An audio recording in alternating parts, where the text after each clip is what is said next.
जो grinder and मॉइलर की book है ना, उसमें किया हुआ है मुख्तलिफ एम्पलीट्यूड, उसने जो कंबाइंड डायग्राम्स होती हैं उनको सॉल्व किया हुआ उन्होंने।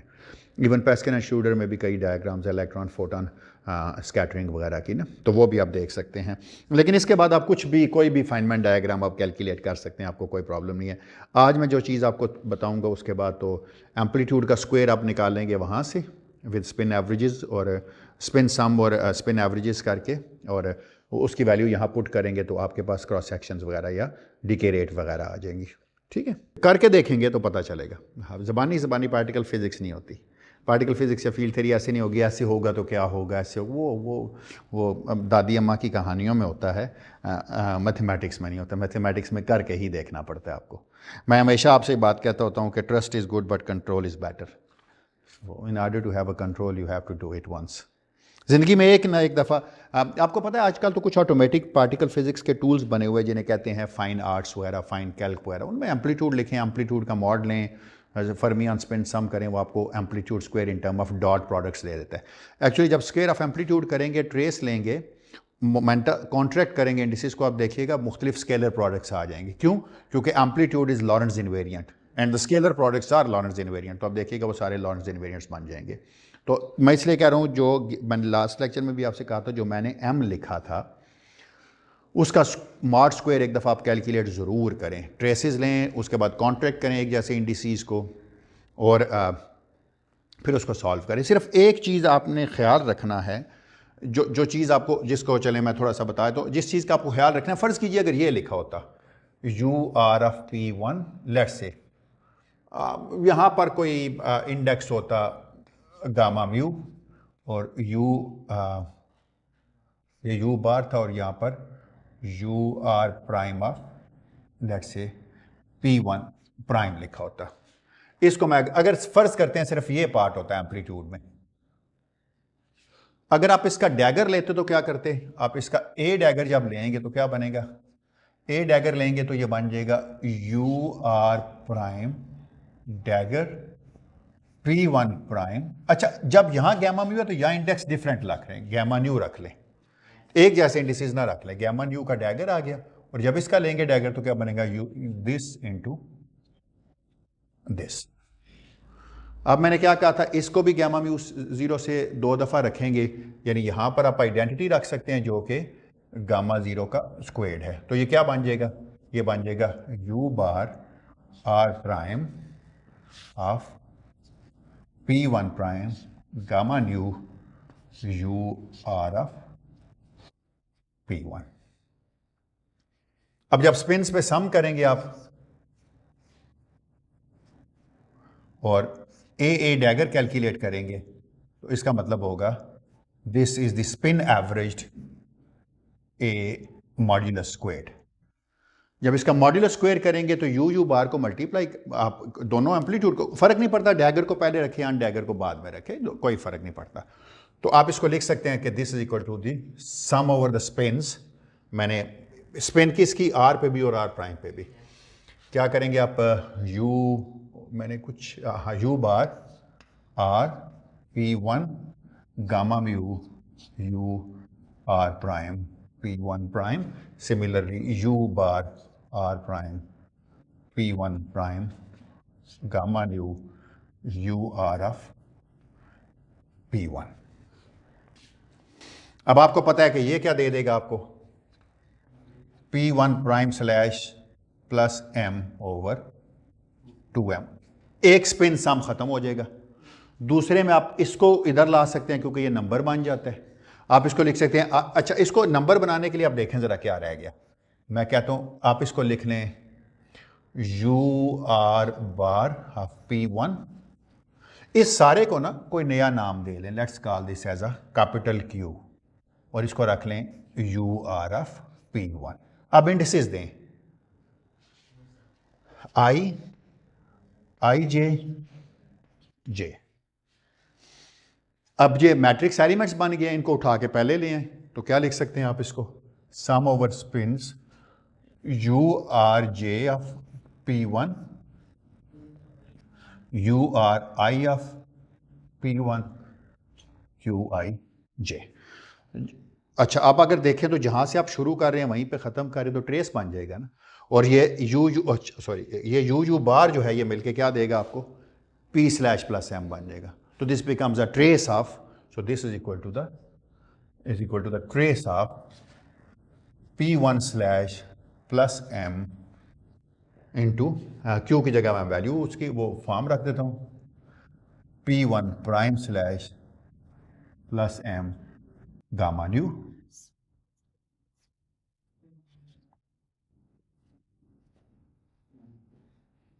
ठीक है ना, कोई प्रॉब्लम नहीं, कोई गलती नहीं की हमने लिखने में।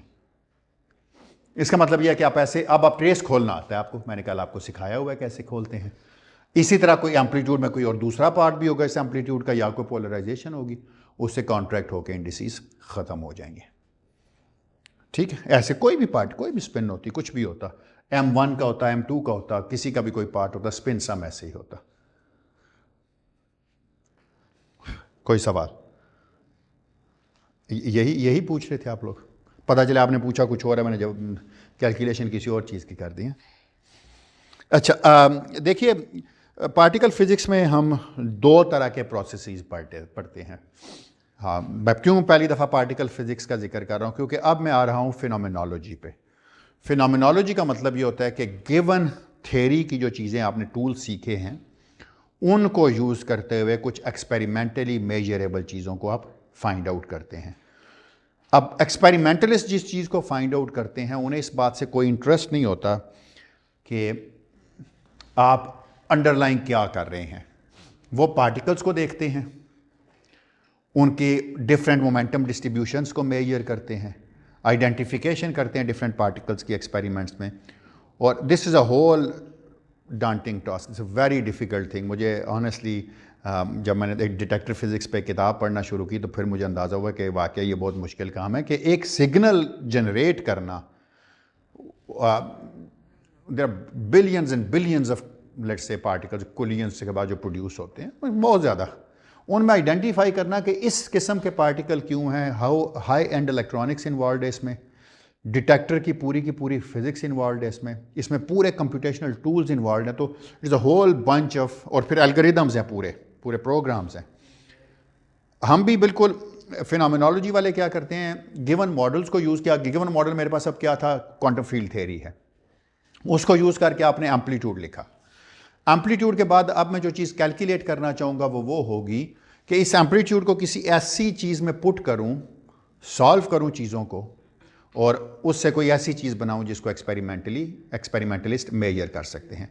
इसमें दो तरह की चीज़ें होती हैं। एक चीज़ होती है जिसे कहते हैं डिके। डिके का मतलब क्या होता है, एक कोई पार्टिकल है, हर पार्टिकल का एक लाइफ टाइम होता है, उस लाइफ टाइम के बाद वो पार्टिकल ख़त्म हो जाता है और उसके डिफरेंट बाय प्रोडक्ट्स आपको नज़र आते हैं जिनको आप एक्सपेरिमेंटली मेजर करते हैं। जिसकी एक बेहतरीन मिसाल जो है न्यूक्लियर फिज़िक्स में वो न्यूट्रॉन है। आपको पता है कि न्यूट्रॉन की ज़रूरत न्यूक्लियर फिज़िक्स में क्यों पेश आती है। दो प्रोटॉन्स आपस में एक दूसरे को रिपेल करते हैं, लेकिन क्या होता है कि वो दोनों प्रोटॉन्स जब उनकी उस रिपल्शन को ओवरकम करने के लिए एट अ न्यूक्लियर डिस्टेंस जो न्यूट्रॉन है वो स्ट्रॉन्ग फोर्स प्रोवाइड करते हैं। लेकिन हमें पता है कि अगर एक सर्टन लिमिट से ज़्यादा न्यूट्रॉन्स हों तो वो ऐसे न्यूक्लियाइज जो हैं, एक ख़ास मैजिकल नंबर्स होता है, अगर वो ना हो तो जो न्यूक्लियस हैं वो अपने आप को चेंज करते हैं in order to get that magic. ठीक है, तो वो उसमें न्यूट्रॉन जो है वो कन्वर्ट होता है किसी चार्ज पार्टिकल्स में जिनको कहते हैं प्रोटॉन, क्योंकि न्यूक्लियन में कन्वर्ट होता है।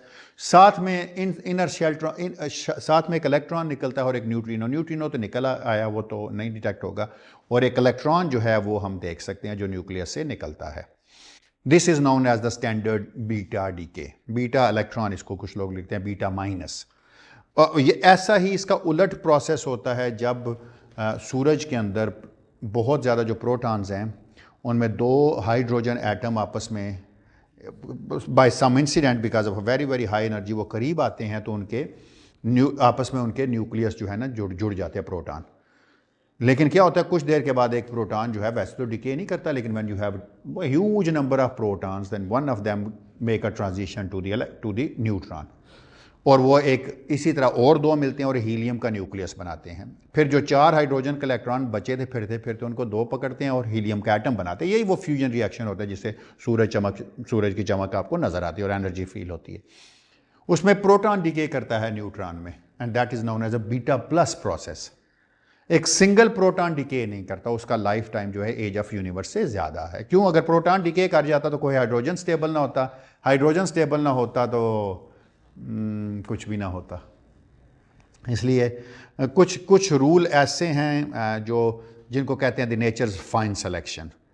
वो ऐसे क्यों है वी डोंट नो, लेकिन उससे ज़रा भी मुख्तलिफ होती तो जिस तरह अल्फ़ा 1/137 क्यों है, it is 1/137 and that's all.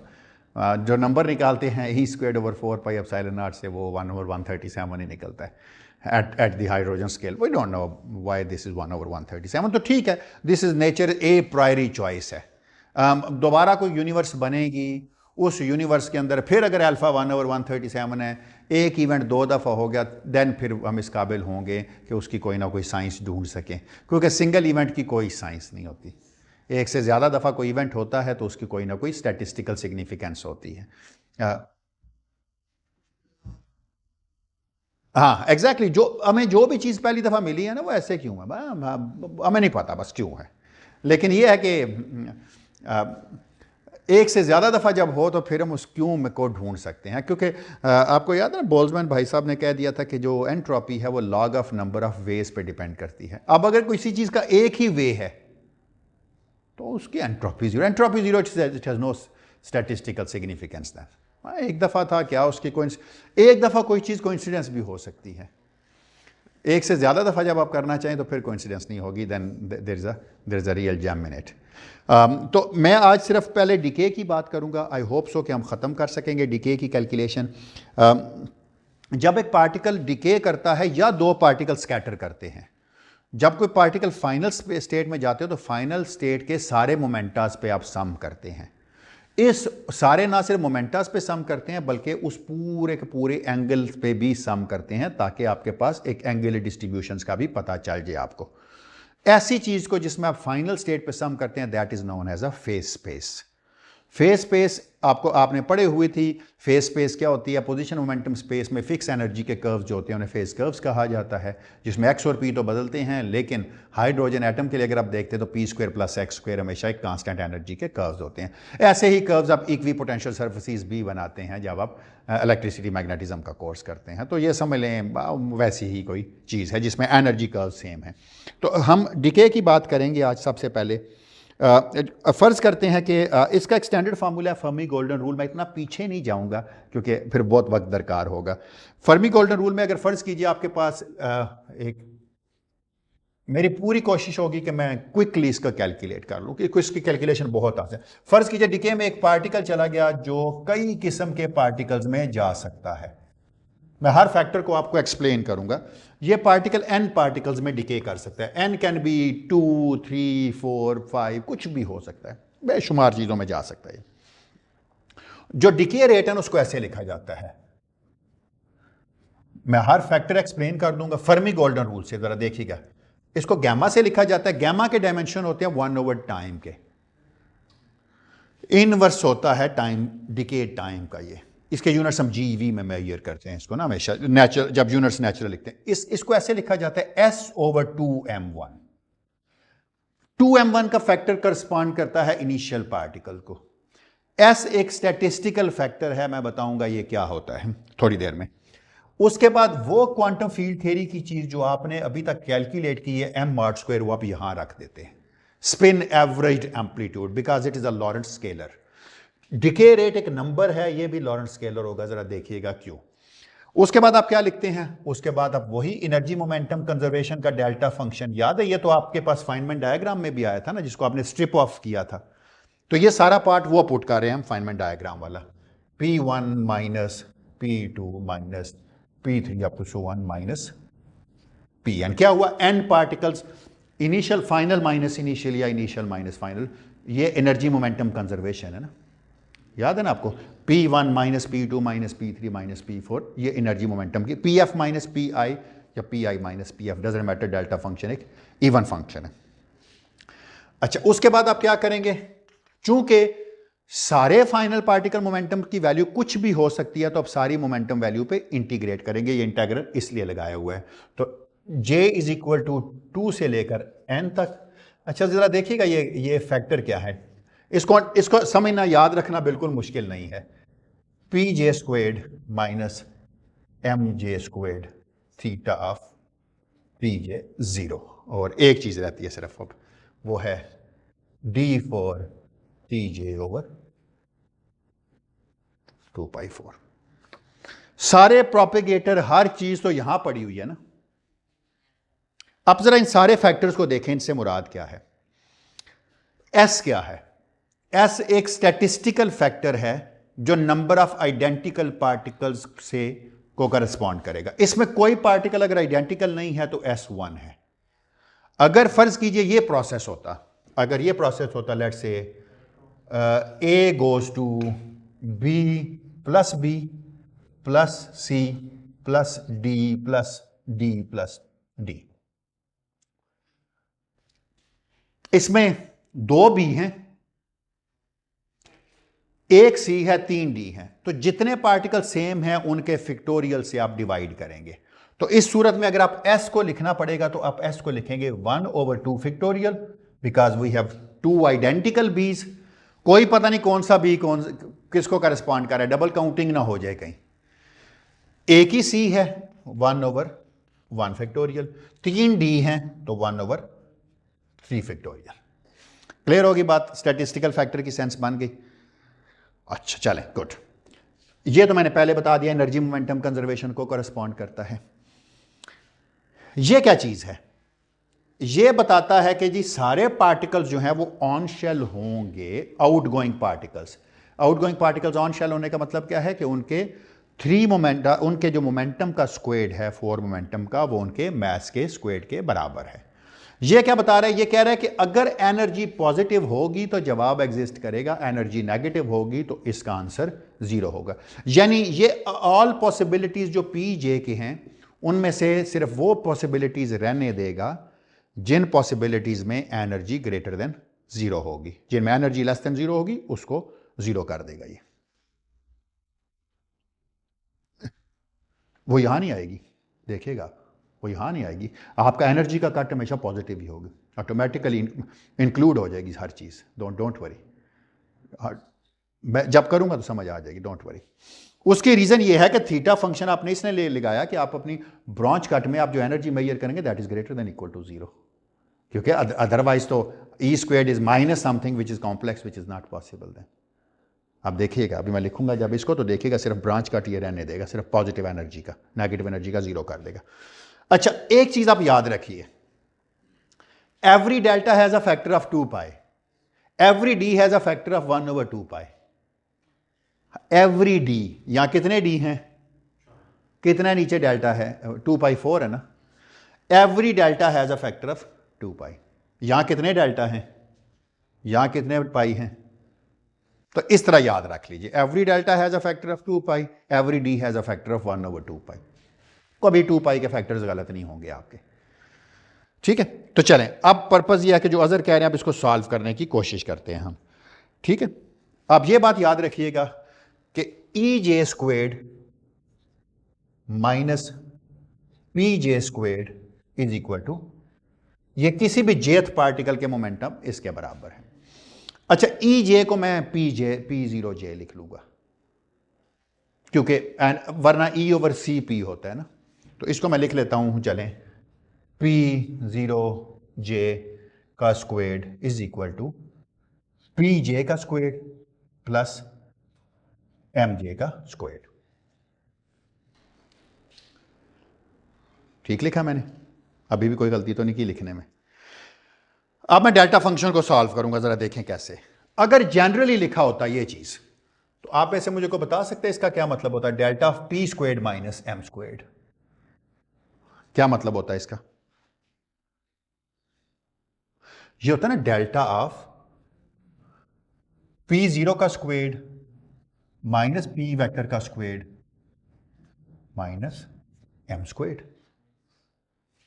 आप में से कितने लोग मेरे साथ एग्री करते हैं कि मैं इसको ऐसे भी लिख सकता हूं, delta of P0, oh sorry J पता नहीं मैं क्यों, अच्छा बाद में जे लिख लेंगे, P0 plus square root of P square minus M square plus, ठीक है, और P0 minus square root of P square plus M square. ऐसे लिखा जा सकता है नहीं, कुछ गलत तो नहीं लिखा ना मैंने? अच्छा, आपकी बात का भी जवाब आ जाएगा, देखिएगा कैसे। आप में से आपने ये चीज पढ़ी हुई है, बट हमने ये चीज जिंदगी में पढ़ी हुई है कि अगर ये लिखा होता delta of x minus A into X plus A, तो ये किसके बराबर होता? पढ़ा हुआ आप लोगों ने ये या नहीं पढ़ा? दिस इज इक्वल टू, इसका मतलब है इसके पास दो ऐसी वैल्यूज हैं जिन पे ये डेल्टा फंक्शन का आर्ग्यूमेंट जीरो हो रहा है। एक तो x is equal to A है और एक x is equal to minus A है।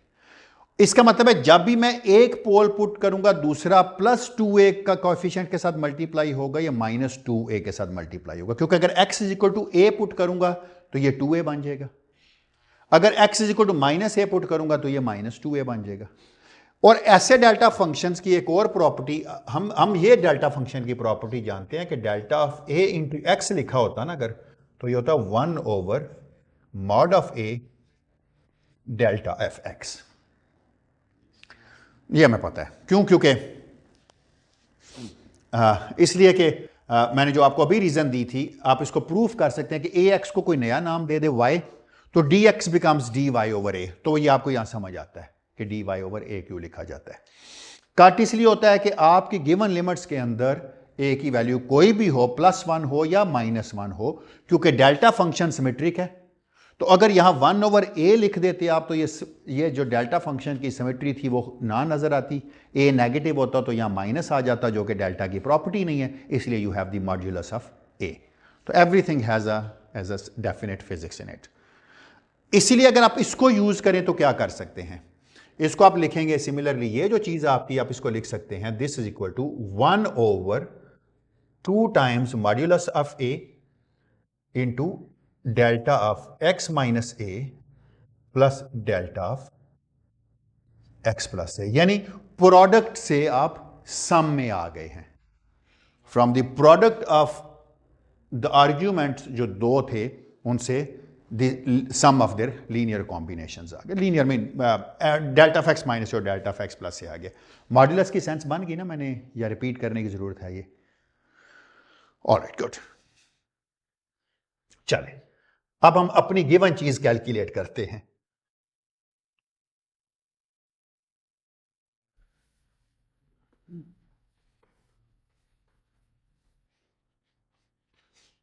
ओह चले, ये आपने फार्मूला याद रखना है, मेरे पास तो लिखा हुआ है ना। तो ये देख लेते हैं क्या हो जाएगा फिर। Delta of p squared minus m squared is 1 over 2 times, the modulus लिखने की जरूरत नहीं है, अब हम सिर्फ ये पुट कर देंगे, p squared plus m squared into delta of P0 minus p squared plus m squared plus delta of P0 minus p squared plus हो जाएगा यहां प्लस m स्क्वेयर्ड। इसका क्यों भाई, ठीक लिखा? कोई गलती की हुई हो तो बता दीजिएगा। समेशन करते हैं जिन जहां पे उसकी वैल्यू 0 होती है और नीचे डेरिवेटिव से डिवाइड करते हैं, 2x आ जाएगा तो एग्जैक्टली एक खत्म करना होता है आपको किसी तरीके से, वरना ऐसे याद रख लेना यार, x को a पुट करें तो ये नहीं रहेगा, ये नहीं रहेगा, अगर x को a पुट करें तो, माइनस a पुट करें तो ये नहीं रहेगा।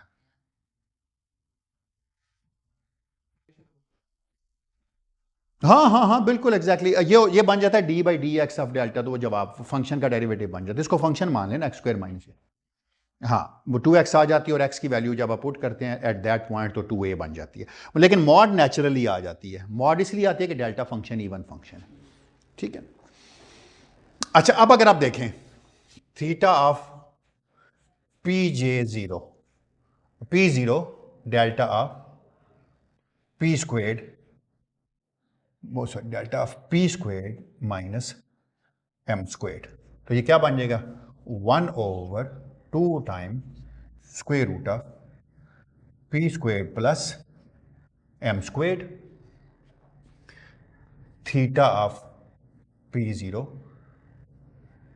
Delta of P0 minus P squared plus m squared plus delta of P0 minus P squared plus m squared.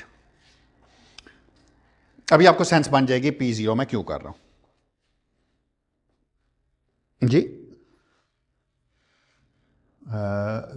एक में प्लस है, हाँ दोनों में माइनस नहीं है, एक में प्लस है। अब अगर आप पूछ रहे थे ना, क्योंकि इंटीग्रेशन है 0 से इन्फिनिट तक, अगर 0 से इन्फिनिट तक इंटीग्रेशन है तो नेगेटिव टर्म तो आएगी ही नहीं। P पे जो इंटीग्रेशन थी वो 0 से इन्फिनिट थी ना, इसका मतलब है एनर्जी नेगेटिव होने की तो कोई पॉसिबिलिटी ही नहीं थी ना। उस ब्रांच कट के अंदर कोई नेगेटिव, अगर माइनस इन्फिनिट से इन्फिनिट होती तो मैं नेगेटिव वाले से एनर्जी को इग्नोर ना करता, नेगेटिव एनर्जी के वाली पार्ट जिसमें P0 जो है वो नेगेटिव है उसको इग्नोर ना करता। लेकिन चूंकि लिमिट मेरी 0 से इन्फिनिट तक थी तो इसलिए मुझे उसको इग्नोर करना कोई पड़ेगा, क्योंकि इसलिए मैंने थीटा Pj0 बनाया ताकि एनर्जी के वही वैल्यूज रहें जो पॉजिटिव हों। It's because of the limits, वो उस पोल को रखता ही नहीं है जो नेगेटिव वाला है। ठीक है, वो तो एम्पलीट्यूड में आ जाएगा, यहां तो कोई एंटी पार्टिकल का नहीं होगा। यहां तो मोमेंटम की देखें ना, जो मैंने लिखा था इधर इंटेग्रल, इंटेग्रल की लिमिट है 0 से इन्फिनिट। 0 से इन्फिनिट में नेगेटिव तो आती ही नहीं ना, तो इसलिए नेगेटिव वाली एनर्जी वाला, जिसमें एनर्जी नेगेटिव है वो तो वैसे ही नहीं आएगी ना। जब ये चीज़ आएगी नहीं तो इसका डेल्टा फंक्शन में डेरिवेटिव का जवाब 0 होता है। अगर डेल्टा का आर्ग्यूमेंट बराबर नहीं है, किसी ऐसे पॉइंट पे उसका आर्ग्यूमेंट 0 नहीं हो रहा, तो ऐसी सारी जगहों पे डेल्टा की वैल्यू 0 है, क्योंकि वो शार्पली पीक्ड फंक्शन है जब उसका आर्ग्यूमेंट 0 होता है। उससे ज़रा भी इधर उधर हटते हैं तो जवाब 0 है। चूंकि वो इसको कंटेन ही नहीं करता इसलिए इसका जवाब 0 हो जाता है। इसका मतलब यह है कि अगर मैं इसको ख़त्म करूं तो मैं सिर्फ और सिर्फ इनमें से एक ही डेल्टा फंक्शन रख सकता हूं। So I can write it as 1/2 times square root of P squared plus m squared into delta of P0 minus P squared plus m squared. अब आपको सेंस बन गई, क्योंकि इंटीग्रेशन है उसके ऊपर। अब मैं आता हूं उस चीज़ के ऊपर जो आपकी डिके रेट है, और उसके बाद इसको सॉल्व करेंगे डिके रेट को जेनेरिक फार्मूला डिराइव करने के बाद। नहीं नहीं नहीं नहीं, ये आप अभी तक नहीं समझ पा रहे। फेस स्पेस में आप 0 से लेकर इन्फिनिट तक मोमेंटम को सम करेंगे। पार्टिकल का तो यहां कोई ताल्लुक ही नहीं ना, पार्टिकल क्या है वो तो पता ही नहीं हमें। मैंने तो बताई नहीं B क्या है, C क्या है, D क्या है, E क्या है, मैंने तो उनके मोमेंटम्स लिखे, और उनकी मोमेंटम क्या वैल्यू क्या हो सकती है, 0 से लेकर इन्फिनिट तक कुछ भी हो सकती है। 0 से लेकर इन्फिनिट तक अगर उनकी वैल्यू है मोमेंटम की, तो कोई ऐसी पॉसिबिलिटी नहीं है, फॉर मोमेंटम की बात कर रहा हूं, कि एनर्जी नेगेटिव हो जाए। एनर्जी की कम से कम वैल्यू 0 है, नेगेटिव तो हो ही नहीं सकती। जब नेगेटिव हो नहीं सकती तो वो उस जगह पे डेल्टा फंक्शन जो है वो 0 आ गया। और अगर आप देखें तो ये हाफ का फैक्टर सम हो इसको जस्टिफाई भी कर रहा है, तो you are not calculating total thing, you are calculating half of that. So branch cut में आपके पास आधी चीज कैलकुलेट हो रही है। ठीक है, नेगेटिव एनर्जी का कोई ताल्लुक नहीं है यहां से, आपकी लिमिट ऑफ इंटीग्रेशन की वजह से 0 हो रहा है, पार्टिकल एंटी पार्टिकल की वजह से कोई चीज 0 नहीं है। ठीक है, आई होप मैंने बात जस्टिफाई कर दी होगी। चलें जी, गामा की वैल्यू का डिके रेट का एक्सप्रेशन क्या आ जाएगा फिर, कौन बताएगा? जी जी, बोले बोले बोले, शाबाश शाबाश, लिखवा दें, फिर इसको सॉल्व करेंगे ना आसान किसी पर केस के लिए। तो गामा की क्या फॉर्म आ जाएगी, बोलें जी चलें।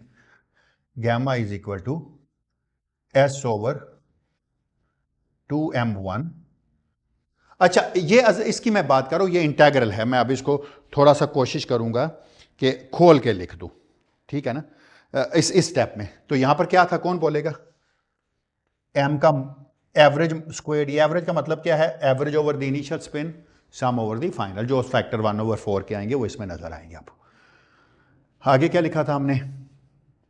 2π⁴ delta 4 P1 minus P2 minus P3 up to so on minus Pn। बिल्कुल ठीक है, शाबाश। और क्या था?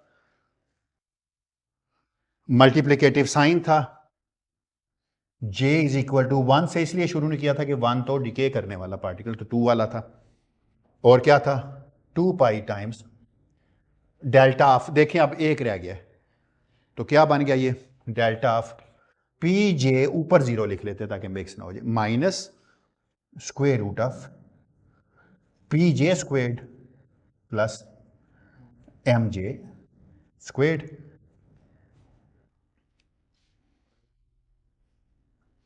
मैं भी लिखूंगा ना, और 1/2 times square root of Pj squared plus Mj squared. और क्या था? d of P0, d cube of P vector over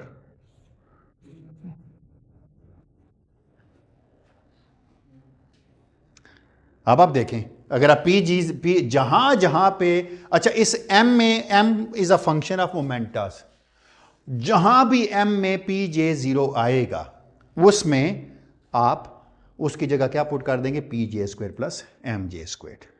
आप इसको सॉल्व करें तो क्या आंसर आ जाएगा फिर इसका गैमा का? So gamma is S/2m1 into M average का स्क्वेयर्ड। मैं थोड़ी सी स्पेस दूंगा यहां पर जानबूझ के, क्योंकि मुझे कुछ लिखना होगा यहां पर, into 2π⁴ delta 4 of P1 minus P2 up to so on minus Pn। अच्छा, अगर मैं ख़त्म कर दूं, अच्छा यहाँ P0 J और यहाँ भी J लिखना चाहिए था ना मुझे, यहाँ पे मैं J लिखना भूल गया था ना, J0 और J, क्यों? क्योंकि dQPJ था ना। अच्छा, अगर Pj0 पे इंटीग्रेट कर दें तो जहां जहां Pj0 है उसकी जगह क्या आ जाएगा? ये फैक्टर। इसका मतलब मैं इसको लिख सकता हूं J इज इक्वल टू 2 से लेकर n तक 1/2 into square root of Pj squared plus Mj squared into d cube Pj vector. अच्छा, वेक्टर का मतलब होगा मॉड्यूलस C, ये वॉल्यूम है तो स्केलर ही होता है, इंटू 2π क्यूब। और सिर्फ मुझे यहां ये करना है कि जहां जहां भी Pj0 है उसकी जगह क्या पुट करना है? Pj square plus Mj square. इस M में मैंने लिखा M के अंदर जहां जहां भी Pj0 आता है उसकी जगह आपको ये चीज सब्स्टिट्यूट करनी है। कोई प्रॉब्लम तो नहीं है यहां तक? आपने बड़ा खूबसूरत जेनेरिक फार्मूला बना लिया है, ट्रस्ट मी, जो चीज चाहिए इसमें डालें आपको सॉल्व कर देगा ये, ठीक है? Let's do it for simple case, let's special case.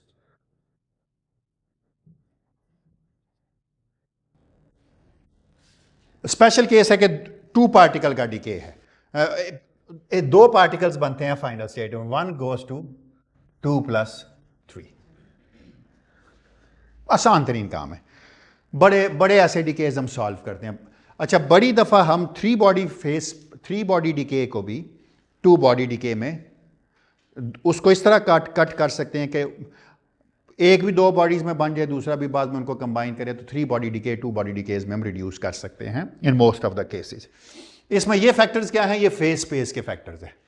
आप डायमेंशनली देख लें सारी चीज़ों को, अगर आपने देखा एक ये नीचे एनर्जी या मोमेंटम आ रहा है, क्यों आ रहा है? क्योंकि यहाँ एक डेल्टा था, डेल्टा के डायमेंशंस 1/एनर्जी के होते हैं, याद है ना आपको? तो इसलिए वो ख़त्म हुआ तो उसके नीचे 1/एनर्जी के डायमेंशंस बचे हैं आपके पास। अब देखें यहाँ 3D हैं तो यहाँ पर भी 3 है, यहाँ पर 2π4 इसलिए कि यहाँ 4 डेल्टा, एक 2π ख़त्म हो गया क्योंकि एक डेल्टा ख़त्म हो गया। तो अभी तक सारी चीज़ें अप टू द मार्क हैं, कोई प्रॉब्लम नहीं है।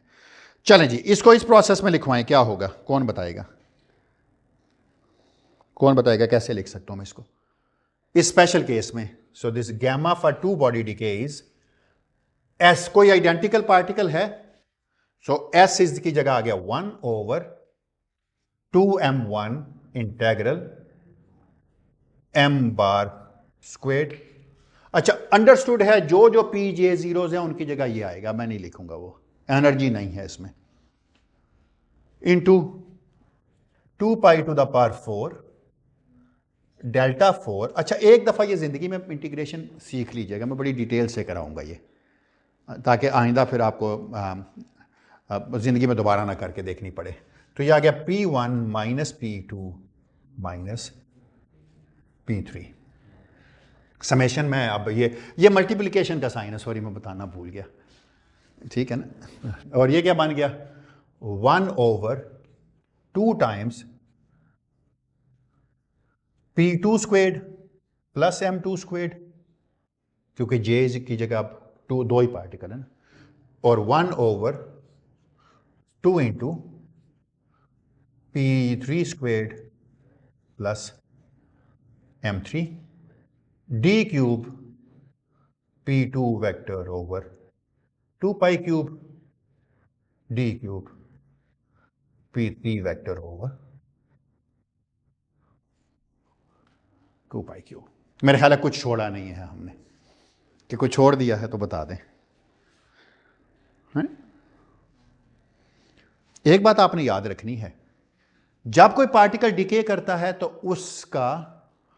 उसका 3 मोमेंटम 0 होता है, डिके हमेशा उसके रेस्ट फ्रेम में होता है।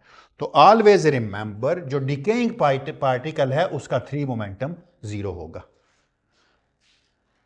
इसका मतलब है उसकी जो एनर्जी है वो किसके बराबर होगी, उसके मास के बराबर होगी, क्योंकि इसको कहते हैं rest mass. This is so decaying particle,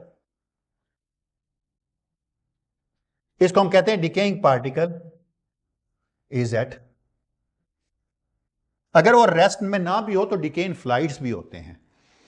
तो क्या हम करते हैं, हम उसके फ्रेम में चले जाते हैं। ऑफ कोर्स एस फोटॉन थोड़ा जिसके फ्रेम में हम नहीं जा सकते, फर्क पड़ जाता है, बाद में उस डायलेशन फैक्टर से हम डिवाइड कर लेते हैं। बूस्ट हमें पता है ना, वो दौड़ रहे हैं, हम साथ में बूस्ट करना शुरू कर देते हैं। हम कहते हैं हम तो बूस्ट कर रहे थे, एक एक्स्ट्रा फैक्टर ले रहे थे, उसे डिवाइड करते हैं तो ऑटोमेटिकली ओरिजिनल चीज रिट्रीव हो जाती है। ठीक है, अब किसी तरीके से ये इंटीग्रेशन करनी है। इस इंटीग्रेशन को करने के लिए मैं सबसे पहले इस डेल्टा को खोलूंगा। देखिए जरा कैसे, डेल्टा 4 P1 की जगह मैं लिख सकता हूं E1 minus E2 minus E3, कोई हर्ज है लिखने में एनर्जीज को, इनटू डेल्टा क्यूब ऑफ, अभी मैं E2 E3 लिखता हूं आपके सामने, जरा ठहरिएगा, मैंने जानबूझ के यहां E2 E3 लिखा है। यहां पर क्या बन जाएगा, P2 vector plus P3 vector, negative क्योंकि P1 वेक्टर तो 0 है ना, तो माइनस साइन डेल्टा से खत्म हो जाता है, क्योंकि डेल्टा ऑफ माइनस एक्स जो है वो डेल्टा ऑफ एक्स के बराबर होता है। E2 क्या है, अब पता चलता है ना। E2 मैंने लिखा तो है, पर मुझे इन प्रिंसिपल E2 नहीं लिखना चाहिए था, मुझे तो कुछ और लिखना चाहिए था यहां पर। पता चल जाएगा अभी आप। एग्जैक्टली मैंने क्या कहा था, हर एनर्जी उसके 3 मोमेंटम प्लस उसके मास के स्क्वायर के बराबर है। तो मैं अभी अगला स्टेप में यही चीज लिखने जा रहा हूं। So I can write it in the following वे।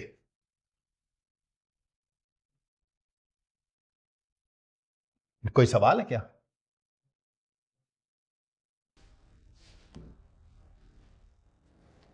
अभी डेल्टा तो लिखा ही नहीं ना। हाँ क्या हुआ? हाँ हाँ, और डेल्टा 4 लिखा इधर, सॉरी, तो this is equal to, delta 4 को एक एनर्जी और 3 मोमेंटम लिखा, सॉरी इसके पूरा लिखना इक्वल लिखना था, फिर वो लिखा नहीं था। थैंक यू उधर, थैंक यू। तो इसका मतलब है मैं फाइनली गैमा को क्या लिख सकता हूं फिर, गैमा इज इक्वल, जरा कांस्टेंट फैक्टर्स को जरा शामिल करते हैं। 2 ये है, 2 ये है, 2 ये है, 8 हो गया। तो this is equal to 1/8 m1, integration momentums पे है ना, क्या आ गया यहां पर, m बार चूंकि मोमेंटस का फंक्शन है स्क्वायर आ गया। इसकी जगह मैं क्या लिखा हूं 2 pi times delta of m1 minus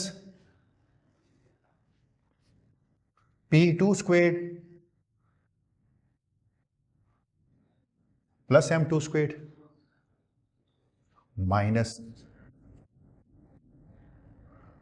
p3 square plus m3 square into क्या बना 2 pi cube delta cube of p2 vector plus p3 vector, और क्या बना d cube p2 vector over 2 pi cube d cube p3 vector over,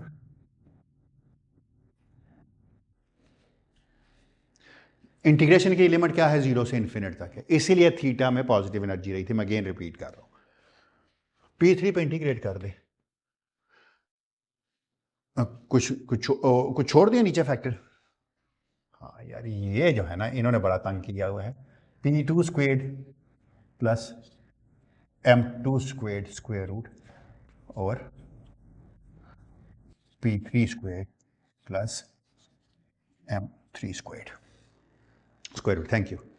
अच्छा अगर आप देखें तो ये एक खत्म हो गया, 2 पाई क्यूब खत्म हो गया, हर p3 की जगह p2 में लिख देता हूं, तो इसका मतलब है अब ये डिके रेट क्या बन गया, सो गैमा इज इक्वल टू एक 2 पाई क्यूब बचा हुआ है और एक ये 2 पाई बचा हुआ ऊपर, तो पाई के फैक्टर्स भी जरा कैंसिल करते हैं, कितने बच गए, 3 ये हुए, एक ये कैंसिल हुआ, 2 रह गए, कितना बन गया ये 4 पाई स्क्वेयर आ गया, 8 बाहर है तो 1 ओवर, बड़ा देखा वाला फैक्टर आ गया आपका 1/32 पाई स्क्वेयर m1 इंटेग्रल, अब एक इंटीग्रेशन रह गई है m0 स्क्वेयर और वो बड़ी चैलेंजिंग इंटीग्रेशन है, into delta of her p3 की जगह आपने क्या कर देना है माइनस p2, तो क्या आंसर आ गया delta m1 minus p2 square plus m2 square minus p2 square plus, और आसान केस हो सकता था अगर फाइनल स्टेट में दोनों पार्टिकल एक जैसे होते, तो 1/2 का एक एक्स्ट्रा फैक्टर आता आइडेंटिकल होने की वजह से, s की वजह से, लेकिन ये आइडेंटिकल नहीं, इनके मैसेज डिफरेंट है, इनटू d क्यूब p2, कोई चीज रह गई है नीचे वाली, हाँ, over square root of p2 squared plus m2 squared और p2 squared plus,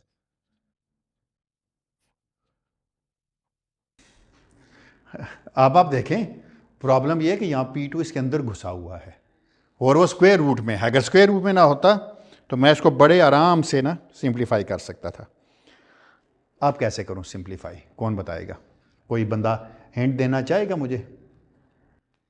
momentum is a function of v है,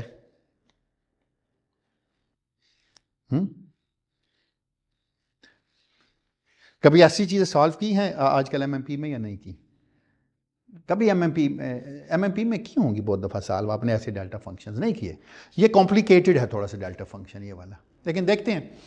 ये बात आप याद रखिएगा, अगर मैं p को r कह लेता आसानी के लिए, अगर मैं p को r कहता तो आपको 3 डायमेंशनल इंटीग्रेशन लगती ना।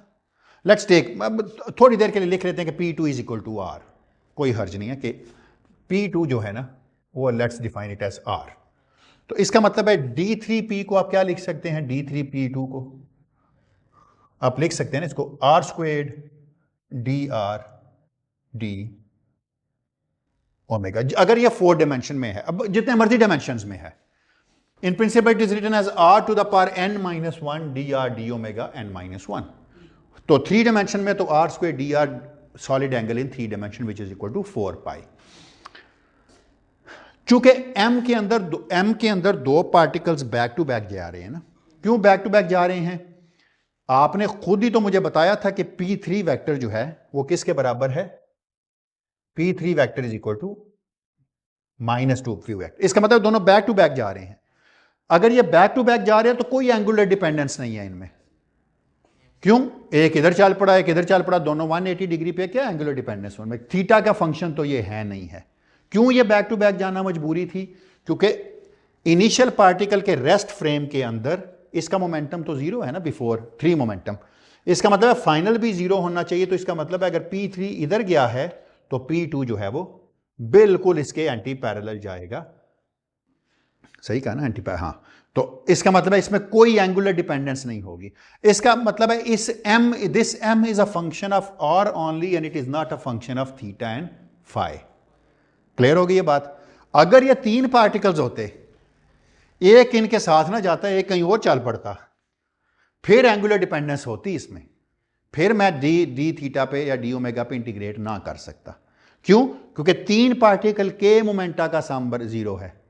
लाजमी नहीं है कि 3 जो है वो 3 में एक तरफ चला हो, 2 दूसरी तरफ चल पड़े हो, ऐसा नहीं होता। इन जनरल एंगुलर डिपेंडेंस होती है। तो 2 पार्टिकल डिके में कोई एंगुलर डिपेंडेंस नहीं होती। It means you can always integrate upon D omega. Therefore I can write this thing as, जरा सिंप्लीफाई करके, gamma is equal to 1 over 32 pi squared m1, ठीक है। This m mod squared is a function of r only, यानी magnitude का function है। क्यों, इसमें कोई एंगल नहीं है। r क्या है, p2 है, जहां जहां p3 होगा उसकी जगह p2 पुट कर देंगे ना आप, और अगर जो एनर्जी होगी उसकी जगह p2 square plus m3 square put कर देंगे उसकी, क्योंकि मैथ डिफरेंट है। Into what, delta of m1 squared minus r squared plus m2 squared minus r squared minus m3 squared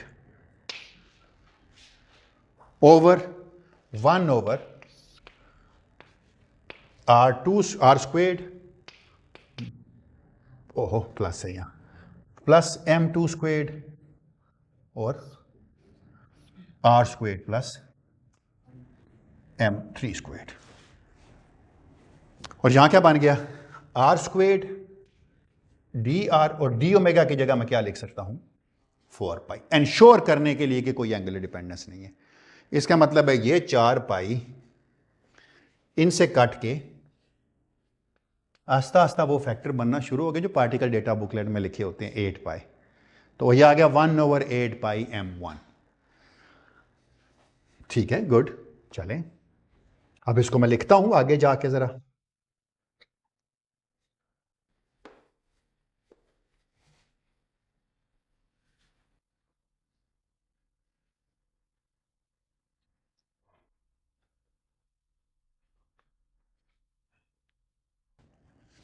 So gamma is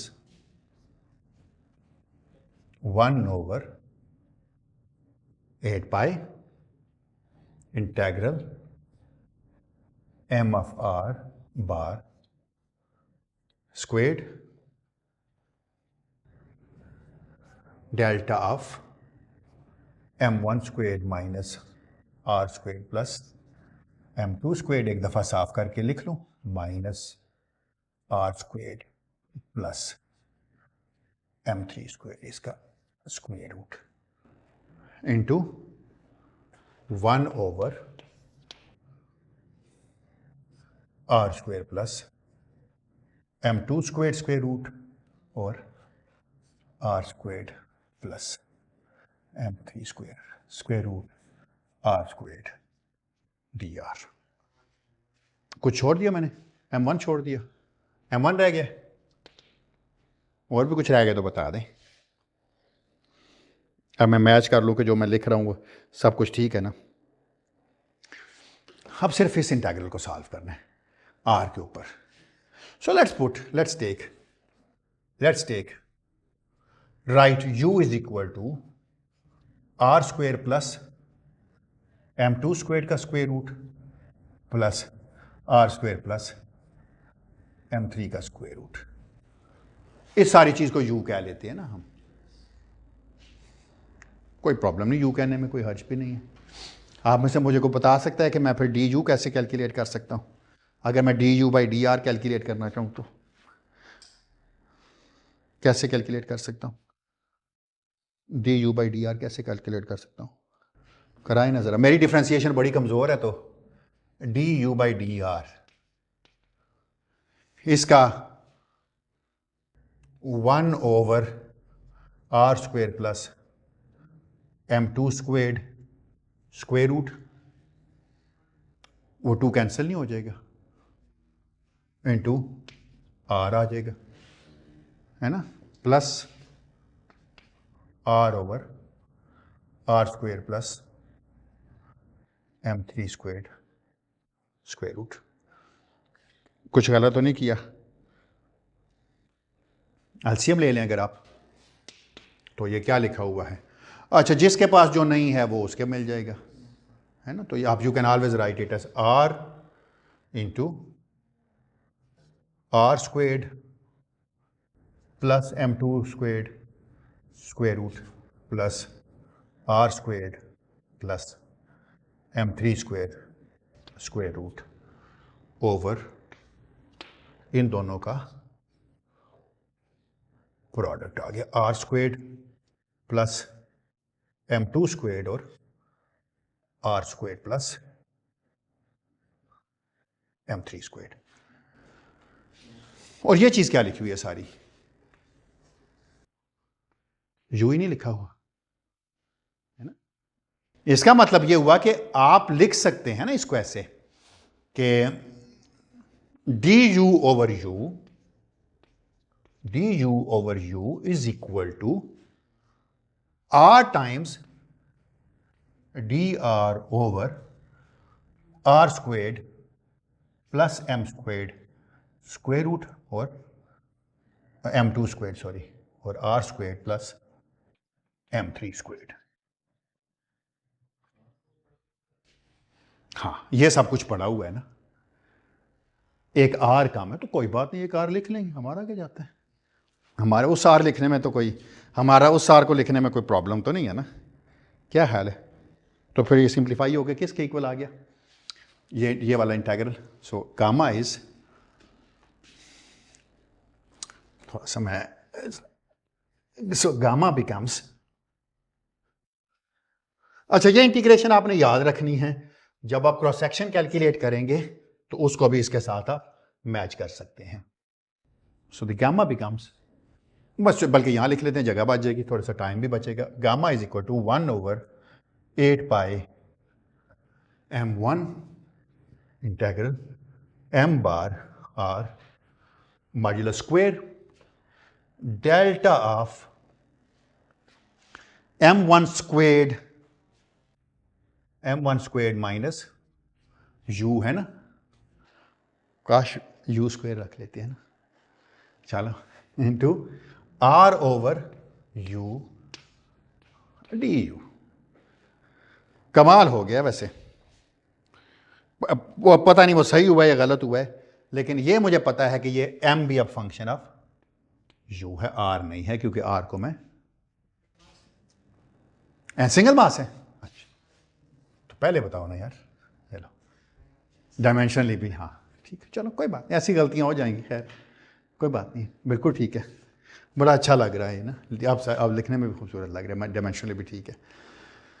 हाँ, अब इंटीग्रेट करना है u पे, u की जगह मैं m1 रख सकता हूँ, पर मसला सारा ये है कि पहले इस r को भी तो इन टर्म ऑफ u लिखना है ना मुझे।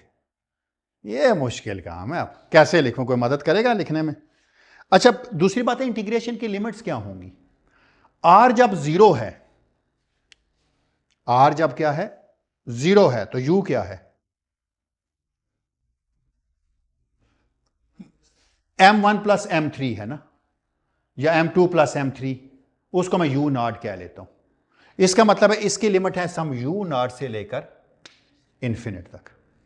u नॉट क्या है वो आपको पता है, वो आप कह रहे हैं मुझे कि ये बराबर है m2 plus m3। Of course इनके नीचे वो फैक्टर्स हैं जो इसको डायमेंशनलेस बनाएंगे, तो ठीक है कर लेंगे वो, खैर।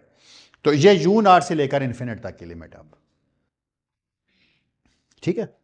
r कैसे फाइंड करूं जल्दी से बताएं, आप पता चलता है आपका, कैसे करूं हैं? सॉरी नहीं बोले बोले बोले इतना सिंप्लीफाई नहीं होगा ना, क्योंकि ये चीज, इसको मैं स्क्वायर करता हूं जरा, आपका वो मैं आपकी मैं हुज्जत तमाम करता हूं। m1 squared is equal to r squared plus m2 squared square root plus r squared plus m3 squared square root इसका नहीं करना तो पड़ेगा, नहीं कोई बात नहीं, खैर जल्दी से कर लेंगे। m1 squared is equal to r squared, अच्छा वेक्टर मैं वैसे ही डाल रहा हूँ, कहाँ अपने ज़िंदगी मुश्किल कर रहा हूँ, r squared plus m2 squared plus 2r, ओ नहीं नहीं नहीं नहीं नहीं नहीं, क्या हुआ, क्या सेम नहीं है? तो सेम नहीं ना, वही मैं करने लगा हूँ। r square plus m2 squared plus r square plus m3 squared plus 2 times square root of r squared plus m2 squared और r square plus m3 squared. कोई बात नहीं, खैर कोई परेशान नहीं होना। r स्क्वेयर और r स्क्वेयर 2 है ना, तो मैं इसको उठा के इधर ले आता हूँ ना, ठीक है ना। मैं क्या करता हूँ, मैं ये करता हूँ कि m1 squared minus 2r squared minus m2 squared minus m3 squared is equal to 2 times square root of r square plus m2 squared और r square plus m3 squared. कोई बात नहीं है, दोबारा स्क्वायर कर लेते हैं, है ना। तो अब आप मुझे लिखवाएंगे इंटेलिजेंटली स्क्वायर, अब मैं लिखूंगा तो गलत लिखूंगा, दोबारा स्क्वायर करके देखते हैं। m1 to the power 4 plus m2 to the power 4 plus m3 to the power 4, पहले ये काम करते हैं, plus 4r to the power 4। Minus का स्क्वायर तो प्लस ही होता है, minus 4r square m1 square plus 4r square m2 square plus 4r square m3 square minus 2 m1 square m2 square minus 2 m1 square m3 square, हाँ, plus plus 2 m2 square m3 square. पूरी term लिखी है, कोई छोड़ी तो नहीं है, हैं? देख लें, 16 बननी चाहिए, बनती हैं 16। ये कौन सी कोई टर्म छोड़ी है हमने?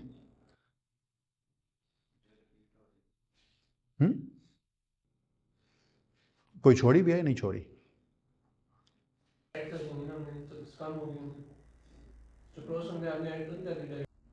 मैंने कोई चीज डायरेक्ट कोई नहीं ऐड की। इसका स्क्वायर, इसका स्क्वायर, इसका स्क्वायर, इसका स्क्वायर, 4 टर्म्स हो गई। ये इसके साथ, ये इसके साथ, ये इसके साथ आई है ना, ये वाली टर्म, ये इसके साथ और ये इसके साथ, ये भी आई है, और ये दोनों आपस में पूरी टर्म लिखी हुई। हाँ, वो ऐड कर दी तो कम होगी। उन्होंने 2m1 कर दिया, दोनों तरफ क्रॉस टर्म्स होती है ना, 16 तो वैसे आई, समीशन कर देंगे सही पूरी। हाँ 16 में मैंने स्क्वायर खोला ना, तो जिन जिन के साथ 2 2 4 4 का फैक्टर लग रहा है वो लगता है ना कि ऑटोमेटिकली डबल काउंट हो रही है। तो अच्छा राइट हैंड साइड पे करें तो जरा क्या आएगा, 4 है ना, r to the power 4 plus 4r square m3 square plus 4r square m2 square plus 4m2 square m3 square. चलिए जी, वेरी गुड, कुछ ना कुछ अफाका हुआ है, ये तो कटाना, जो बहुत खतरनाक टर्म थी वो तो कटी है ना, वो तो कट गई है। और कुछ कटता है, देखें जरा क्या करता है, 4r स्क्वायर m2 स्क्वायर भी कटता है और 4r स्क्वायर m3 स्क्वायर भी कटता है।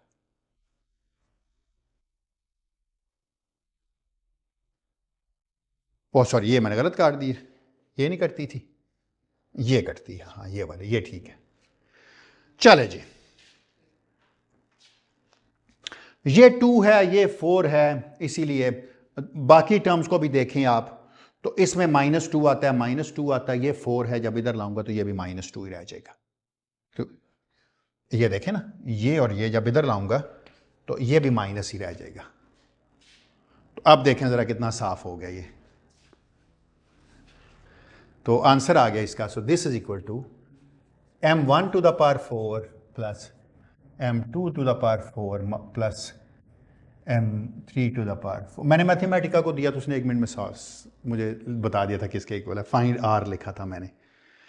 r वाली मैं एक तरफ करूंगा, लेकिन उससे पहले मैं ये करना चाह रहा हूं, -2m1 squared m2 squared minus 2m1 squared m3 squared. कोई बचती भी है भाई, हैं कुछ कोई ऐसी भी, ये इधर आएगी ना, तो क्या बनेगी ये, -2m2 स्क्वेड m3 स्क्वेड, ठीक है ना, into is equal to this thing is equal to 4r squared, ये उसका उठा के दूसरी तरफ ले आए ना, एक ही है बस, 4r स्क्वेयर m1 स्क्वेयर, बस एक ही टर्म बची है ना, कोई और तो नहीं बची ना। सो 4r square m1 square, good. अच्छा, इसका मतलब है r1 किसके इक्वल आ गया, r किसके इक्वल आ गया, r is equal to 1/2m1 time this lambda. इस सारी की सारी चीज को मैं लैम्डा कहता हूं, इस लैम्डा और of m1 squared m2 squared m3 squared, इसका स्क्वायर रूट। हाँ, this is known as a इसको कहते हैं शैलन फंक्शन, लिखते के से हैं लेकिन के ए जर्मन में शैलन कहा जाता है इसको, ठीक है। This is known as a शैलन फंक्शन। इतना खूबसूरत जवाब आपने निकाल लिया आर का, अब क्या मसला रह गया भाई, आर की जगह ये पुट कर दिया, आर तो एक नंबर बन गया अब आपके पास। अब यू की इंटीग्रेशन से आपको कौन रोक सकता है, यहाँ हाँ किधर गई है वो, ये वाली, आर एक नंबर है, जहां जहां पे यू है उसकी जगह हम 1 लिख दें, बस खत्म बात। तो क्या आंसर आ गया, आंसर क्या आ गया आपके पास पर,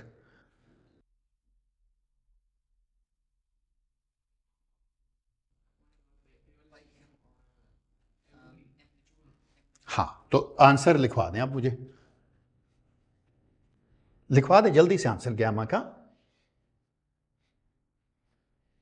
और आपको याद है ना आर आपका क्या था, आर आपने किसको कहा था, P2 को कहा हुआ था ना, और ये उसकी मैग्नीट्यूड है ना, तो जरा गामा देखे क्या बन गया। So gamma is equal to P2 vector का मॉड, P2 वेक्टर यही है जो R है, this by definition is P2 vector की मॉड। याद है ना हमने इसको R कहा था, ओवर क्या था जी, 8 पाई m1, हाँ आगे हैं, u की जगह मैं क्या लिखूंगा, m1, and that's all, 1/m1 आ गया।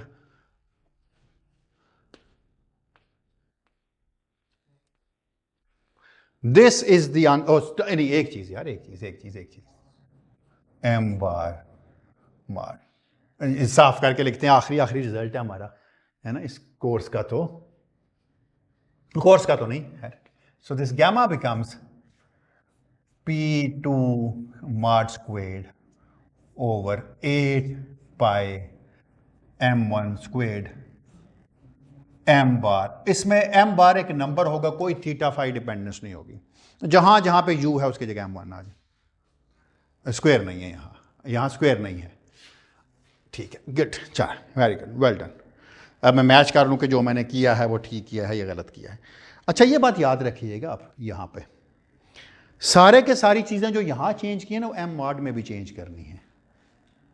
तो बेहतर होता है पहले m मॉड स्क्वायर को इलादा से सिंप्लीफाई कर लें, वो पार्टिकल फिजिक्स के कोर्स में बहुत दफ़ा करते रहे हैं। डायमेंशन ज़रा देखें, डिके रेट के डायमेंशन होते हैं एनर्जी के।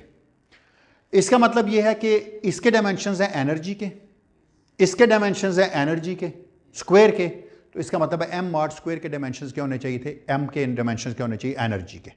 क्यों? This implies in decay process your amplitude has dimensions of. ये बड़ा इंपॉर्टेंट चीज़ है। जब भी मेरे कोई रिसर्च स्टूडेंट्स करते हैं ना, तो मुझसे कहता हूँ पूरी कैलकुलेशन चेक करने से पहले मैं सिर्फ डायमेंशंस देखता हूँ, अगर ना हो तो मैं कहता हूँ गलत है। m हैज डायमेंशंस ऑफ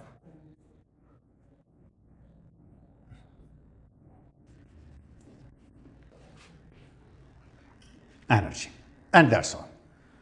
इतनी खूबसूरत डिके रेट है ये एक्सप्रेशन है, कुछ भी नहीं करना आपको, यहां मैसेज पुट करने हैं, शैलन फंक्शन निकाल लेना सारे रियल पार्टिकल के लिए।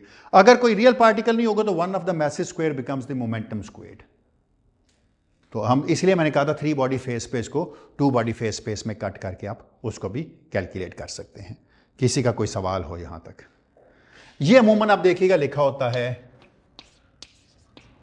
पार्टिकल डेटा ग्रुप की जो बुकलेट है ना, उसमें ये 2 बॉडी फेस स्पेस सॉल्व है। अब आपने करना क्या है, m मॉड स्क्वायर मैंने आपको फील्ड थ्योरी से निकालना सिखा दिया, यहाँ पुट करना और जवाब निकाल लेना। कितना आसान काम था ये, है ना। थोड़ी सी मेहनत करनी पड़ी, लेकिन तो हमने मुझे बार बार कहा कि बहुत सारे लोग कहते हैं पार्टिकल फिजिक्स पढ़ाएं, तो मैंने पढ़ा दी है। हाँ, ये पार्टिकल फिजिक्स मुकम्मल हो गया, अब प्रोसेस है ना, अब तो प्रैक्टिस है।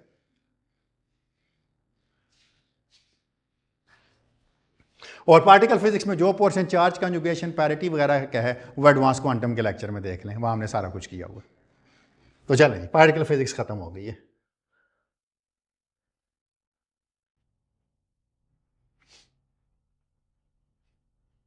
अब जल्दी से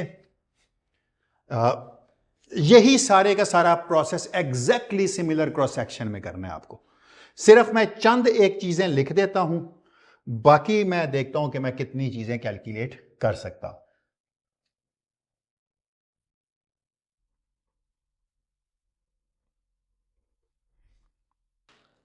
ये इसको कहते हैं फर्मी गोल्डन रूल्स, हमने यूज किए हैं फेस स्पेस के। अच्छा, अगर क्रॉस सेक्शन के लिए लिखना चाहेंगे आप तो ऐसे लिखेंगे, let's talk about the scattering cross section. अच्छा, क्रॉस सेक्शन के डायमेंशन होते हैं एरिया के, और पार्टिकल फिजिसिस्ट इनको बान में लिखते हैं, इतने फेम्टोबान वगैरह ना, तो वो फेम्टोबार वगैरह लिखते हैं वो इसको, ठीक है। तो बिल्कुल वही काम करूंगा मैं, सिर्फ इसमें क्या है, इनिशियल स्टेट में एक पार्टिकल नहीं है बल्कि 2 हैं, और वो 3, 4, 5 up to so on n particles में जा सकते हैं, नहीं स्कैटर कर सकते हैं। अच्छा, इसका फॉर्मूला बिल्कुल वैसे ही है जैसा हमने पहले लिखा था। मैं देखिएगा बिल्कुल वैसा ही काम करूंगा जो पहले किया था। Sigma is equal to S, वही statistical factor, over the incident flux. वो मैं बताता हूं क्यों इंसिडेंट फ्लक्स ऐसे लिखा हुआ है। This is equal to 4 times square root of initial particle का मोमेंटम, इनिशियल दोनों पार्टिकल के मोमेंटम का डॉट प्रोडक्ट स्क्वायर का square minus m1 m2 whole का square minus m1 m2 whole का स्क्वायर, ये फ्लक्स होता है। ठीक है। अच्छा, अगर आप देखें ना,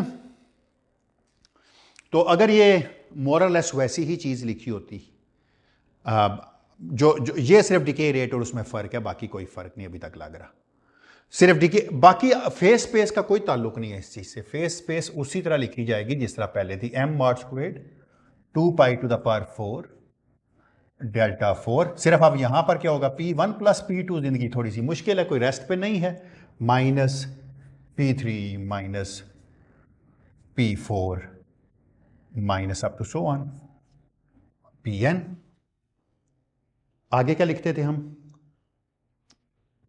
J इज इक्वल टू 3 से लेकर n तक, ऑन शेल कंडीशन थी ना ये, 2 pi times delta Pj squared minus mj squared, once again theta of Pj 0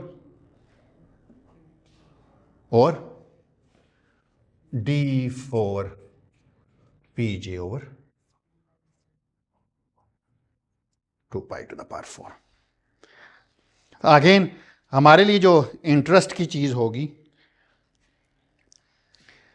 अब आप मुझे इजाजत देंगे एक स्टेप मैं डायरेक्टली कर लूंगा। देखें जरा क्या, दिस इज इक्वल टू, अच्छा यार क्यों ना इस फैक्टर को बार बार लिखना पड़ रहा है, इसको फिलहाल मैं कह दूं कि ये उसी तरह आएगा, और इंटेग्रल m का mod squared 2 pi to the power 4, हाथ खड़ा करना है कि यहां क्या होगा, P1 plus P2 minus P3 minus up to so on minus Pn।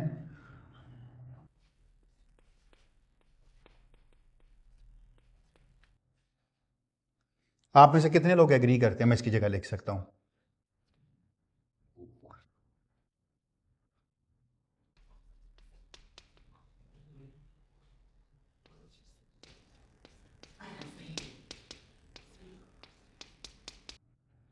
अभी थोड़ी देर पहले ही तो किया है ना, कि एक ये वाला ऑन शेल वाला ख़त्म किया था और उसकी जगह नीचे फैक्टर आया था, लॉरेंट्ज़ इनवेरिएंट फैक्टर।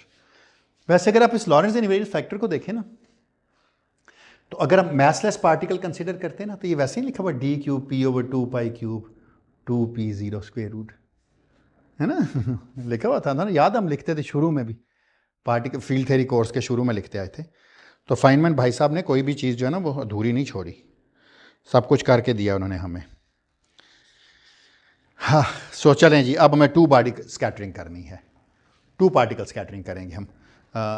खबाब कमरे से चाक ला दो किधर, वो किताबों वाले रैक के नीचे पड़े हुए थे, एक ले आना ना, ये चाबी है बड़े वाली, ठीक है जी जी। इन द मीन टाइम कुछ,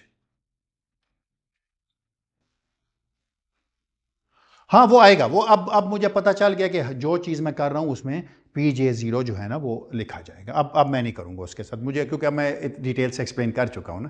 तो बिल्कुल सही कह रहे हैं अज़र ये कह रहे हैं कि इस दफ़ा डिनोमिनेटर में नहीं लिखा मैंने Pj0 goes to this thing. कोई सवाल यहाँ तक किसी का, कोई क्वेश्चन किसी का अगर हो तो?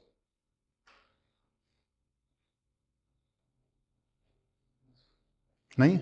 ओके चलें let's talk about the two particle scattering. 1 + 2 goes to 3 + 4। सबसे पहले मैं इन फैक्टर्स को खोलता हूं, ये वाले जो बाहर आ रहे कि ये इनका मतलब क्या है, P1 डॉट P2 और P3 डॉट P4 का। ओ थैंक यू यार, थैंक यू फला, शुक्रिया।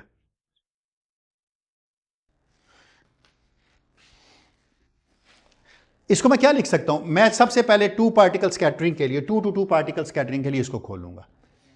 अच्छा, कुछ ऐसे हैं जो एग्जैक्टली सॉल्वेबल हैं, सिंगल पार्टिकल का डिके 2 पार्टिकल 3 पार्टिकल में एग्जैक्टली सॉल्वेबल है फेज स्पेस। 2 पार्टिकल की 2 पार्टिकल स्कैटरिंग एग्जैक्टली सॉल्वेबल है। 2 से 3 में जाते हैं तो चीज़ें न्यूमेरिकली सॉल्व करनी पड़ती हैं, एग्जैक्टली सॉल्व करना बहुत मुश्किल हो जाता है। अगर मैं शायद कह दूं इम्पॉसिबल हो जाता तो गलत नहीं होगी। अच्छा, सबसे पहले 2 to 2 पार्टिकल स्कैटरिंग में P1 डॉट P2 इसके स्क्वायर को खोलें, क्या आता है आंसर इसका, क्या आएगा आंसर इसका, कौन बताएगा? This is equal to E1 है, हाँ E1 E2, ठीक है, शाबाश, minus P1 dot P2 whole का स्क्वायर, शाबाश, वेरी गुड वेरी गुड। तो किसके इक्वल आ गया ये? E1 का स्क्वायर, E2 का square plus P1 dot P2 whole square minus 2E1 E2 into P1 dot P2। कुछ गलती तो नहीं की खोलने में स्क्वायर जी? अच्छा, एक ऐसा फ्रेम भी एग्जिस्ट करता है जिसमें 3 मोमेंटम का सम 0 होता है। Let's talk about the centre of mass frame. अच्छा, सेंटर ऑफ मास फ्रेम क्या होता है?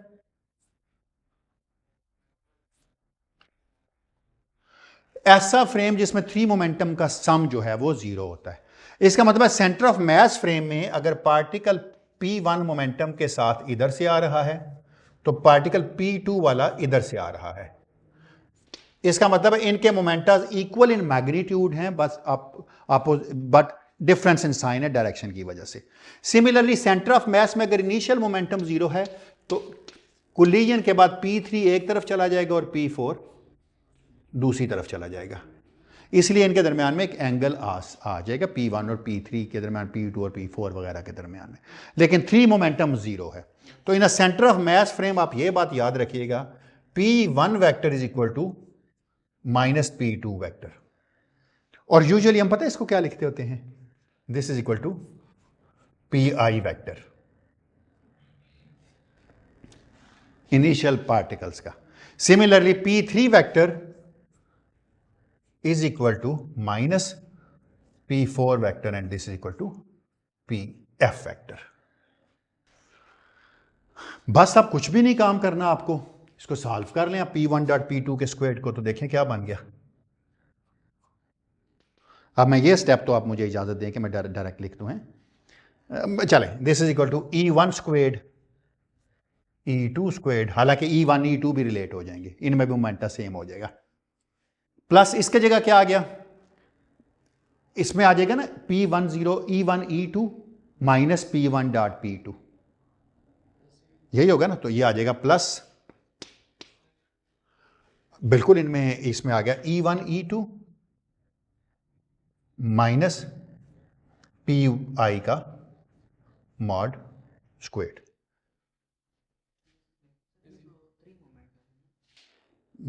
सॉरी ये 3 है, ओहो ये 3 था, सॉरी, फिर तो आसान हो गया, मैं 4 पता नहीं क्यों समझ रहा हूँ, ठीक है, फिर तो नहीं 0 नहीं आएगा खबाब, फिर इज इक्वल टू आ गया PI वेक्टर का मॉड की पावर 4 बन जाएगी ना 4 बन जाएगी ना, ये minus plus 2 times PI vector की मॉड स्क्वायर्ड और E1 E2। कुछ मैंने गलत किया हुआ है या नहीं किया हुआ, वो बाद में पता चल जाएगा, है नहीं, ठीक, कोई बात, नो प्रॉब्लम, कोई फिक्र वाली बात नहीं। अब मैंने क्या करना है, M1 स्क्वायर M2 स्क्वायर करना है, ठीक है। मैंने अब क्या चीज़ कैलकुलेट करनी है, मिटा देते, मैं किसी तरीके से फ्लक्स कैलकुलेट करूंगा, बाकी नहीं मैं करूंगा, बाकी इंटीग्रेशंस आप खुद कर लेंगे, उसके लिए मुझे कोई ज़रूरत नहीं, मैं ऑलरेडी एक दफ़ा कर चुका हूं। अगर आप थोड़ा सा सॉल्व करके पिछले से कंपेयर करेंगे तो आप देखेंगे M1 की जगह E1 E2 आ जाएगा, M3 की जगह कुछ और होगा, तो ऑटोमेटिकली डायरेक्टली आप वहां से जवाब लिख सकेंगे। अच्छा, M1 M2 होल का स्क्वायर कैलकुलेट कर लें जरा, ये किसके बराबर आएगा, M1 स्क्वायर M2 स्क्वायर, लेकिन M1 स्क्वायर किसके बराबर है, E1 square minus P1 square, और ये किसके बराबर है, E2 square minus P2 square, लेकिन P2 स्क्वायर आप मुझे खुद बता चुके हैं कि P1 स्क्वायर के बराबर है, तो इसका मतलब है इसकी जगह मैं लिख सकता हूं this is equal to E1 square E2 square minus E1 squared PI vector का स्क्वेड, क्योंकि आप मुझे बता चुके हैं ना P1 और P2 की माड बराबर है, ये किसके बराबर है, माइनस E2 का स्क्वेड PI वेक्टर का स्क्वेड और प्लस माइनस और minus plus PI to the power 4। तो क्या आंसर आ गया इसका? So this is equal to E1 squared E2 squared minus plus PI vector to the power 4 minus PI vector का squared E1 squared plus E2 squared. Agree करते हैं मेरी इस बात से? अब हमें क्या चाहिए था, हमें तो इन दोनों का डिफरेंस लेना है ना पहले। तो P1 डॉट P2 होल का squared minus M1 squared M2 squared, ये किसके बराबर आ जाएगा? वो लिखा हुआ आपने, क्या लिखा हुआ था? अच्छा, अब देखें तो जब डिफरेंस लूंगा ये और ये कैंसिल हो गया, ये और ये कैंसिल हो गया, ये PI टू द पावर 4 जो था, और ये PI और E1 E2 वाली ये टर्म बच गई और वो टर्म बच गई। तो क्या बन गया? तो बन गया PI स्क्वेड मैं कॉमन ले लेता हूं, मॉड लिखूं ना लिखूं खैर है, स्क्वेयर है तो कोई बात नहीं। तो ये बन गया E1 squared plus E2 squared plus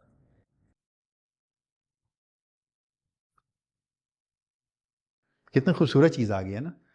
अच्छा, अगर मैं स्क्वायर रूट ले लूं इसका फ्लक्स का, अब आपको जिंदगी में दोबारा कभी कैलकुलेट करने की जरूरत नहीं है। जब भी टू पार्टिकल की स्कैटरिंग कर कैलकुलेट कर रहे होंगे ना, तो डायरेक्ट फार्मूले में चीजें पुट कर लीजिएगा।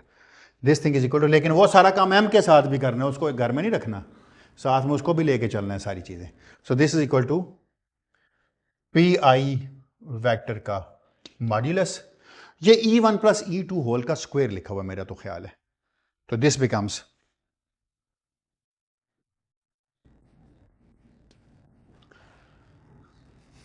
कमाल हो गया ना, है ना। तो अब आपके पास क्या आंसर आ गया डीके रेट का, सॉरी क्रॉस सेक्शन का? सिग्मा बिकम्स S ओवर क्या था, हाँ ये चीज है ना, PI vector into E1 plus E2 और साथ में क्या था इसके, 4 का फैक्टर था। Okay good. और भी सारे फैक्टर जरा इकट्ठे करते हैं, ठीक है। इधर क्या बच गया था, M का मॉड स्क्वेयर्ड बार के साथ 2π4 था, और नीचे अच्छा चल एक दफा लिख लेते हैं, into 2π to the power 4 delta 4 P1 plus P2 minus P3 minus P4 divided by 2 times square root of P2 squared P3 squared plus M3 squared और 2 times square root of P4 squared plus M4 squared. P1 P2 P3 P4 ही लिखे थे ना हमने delta में। अच्छा, और क्या बच गया फिर अब आपके पास? इंटीग्रेशन किस पे बच गई है? P3 और P4 पे सिर्फ एनर्जी पे इंटीग्रेट किया तो ये फैक्टर आए थे। तो क्या आंसर आ गया था? यहां पर दो इंटीग्रेशन है, d cube P3 vector over 2π cube d3 P4 vector over 2π cube. हाँ, क्या क्या कटता है? 3 1 4 2 बच गए, इससे कट गए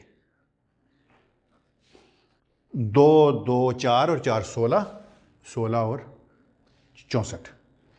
तो this becomes sigma is S over 64 pi squared P I vector का mod E1 plus E2 into M bar का मॉड्यूलस स्क्वेड।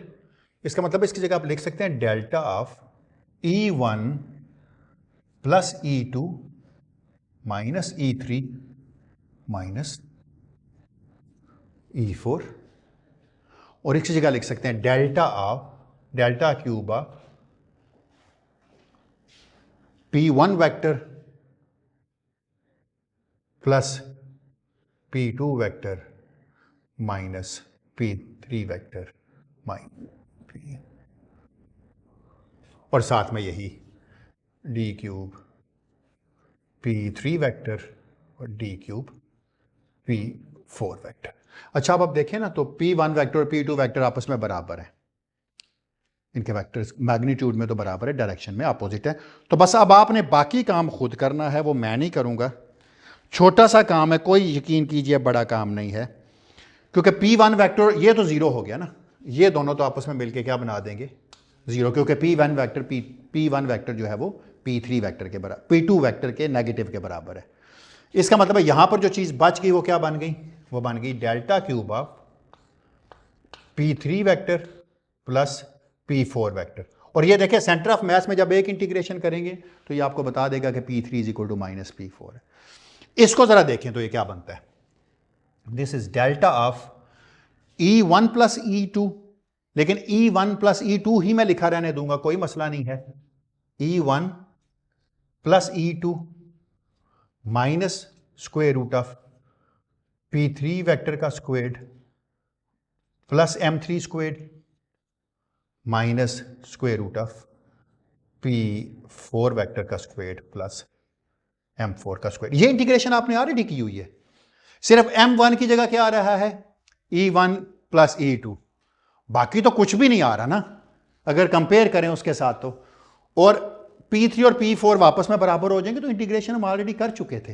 तो देखें जरा सिग्मा क्या बन गया, देखें मैं उसी का आंसर लिखूंगा, sigma is equal to up to the constant factors, आप खुद बैलेंस कर लीजिएगा, ये बनेगा, अच्छा याद है नीचे M1 स्क्वायर आता था, M1 की जगह अब क्या है, E1 प्लस E2 है, एक E1 प्लस E2 ये है, एक उधर से आएगा तो E1 प्लस E2 स्क्वायर हो जाएगा। So this becomes 1/8 pi whole का square into 1/E1 plus E2 whole का स्क्वायर। अच्छा, सेंटर ऑफ मास फ्रेम में ना कोई एंगुलर डिपेंडेंस नहीं होती, एस याद है, एस चैनल में कोई एंगुलर डिपेंडेंस नहीं थी, into PF vector over pi vector. याद है पीएफ वेक्टर कहां से आया था, उधर भी आया था ना, पी वेक्टर आया था ना ऊपर, तो ये पीएफ वेक्टर क्या है, एक्चुअली मैंने ये कहा है कि P3 vector is equal to minus P4 vector is equal to PF vector. बिल्कुल अगर आप उससे कंपेयर करें तो यहां पर सिर्फ M1 आ रहा था, वहां बाकी सारी इंटीग्रेशन वही थी जो पहले आपने की है डीके रेट में। तो मैंने जानबूझ के पहले वो ये नहीं कि बेवकूफ़ी की थी करने के लिए, ये किया, इनटू सबसे खूबसूरत बात M बार का मॉड्यूलस स्क्वायर्ड। कमाल हो गया। डायमेंशंस देखें, M के डायमेंशंस किसके होते थे, एनर्जी के, है ना, आप यही समझ रहे हैं ना। अब गलत बात है, वो डीके रेट के लिए थे। इसमें देखें डायमेंशंस कैंसिल हो गए, 1/एनर्जी square is the dimension of area, energy और 1/लेंथ के बराबर है। इसका मतलब in the scattering amplitude should be dimensionless. Scattering में जो एम्पलीट्यूड है उसके कोई एनर्जी के डायमेंशंस नहीं होते, ठीक है, इसलिए इसको बाद में मेजर किया जाता है मिली बार वगैरह वगैरह में, ठीक है। क्लियर है जी बात सबको, कोई सवाल तो नहीं किसी का, कोई क्वेश्चन?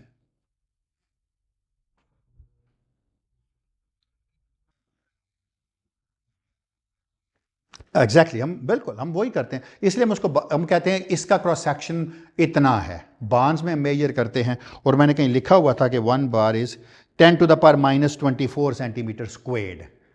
तो हम जब सिग्मा मेजर करते हैं तो हम ये कहते हैं कि इसीलिए जो पार्टिकल्स जिनका क्रॉस सेक्शन कम होता है उनको डिटेक्ट करना डिफिकल्ट होता है. You have to install a very narrow detector is that. लेकिन ये मेरा फील्ड नहीं है इसलिए मुझे इसका पता नहीं है. अच्छा, ये मैंने कैलकुलेशन कर दी थी, आप लोग लेना चाहें तो ले सकते हैं. मैंने टाइप भी पूरी की हुई है ये. अच्छा, ये बाय द वे ये मैंने कोई इन्वेंट नहीं किया ये चीज़ों को. ये ग्रिफिथ की बुक में जो पार्टिकल फिजिक्स की है ना, बाय डेविड, मैंने इससे की हैं कुछ चीज़ें और कुछ चीज़ें मैंने की हैं. ये जो क्रॉस सेक्शन की कैलकुलेशन है ये पीडीजी से, पार्टिकल डेटा बुकलेट से. तो ये 2 रिसोर्स हैं इस पोर्शन के लिए. Then you can always consult them and do it by your own.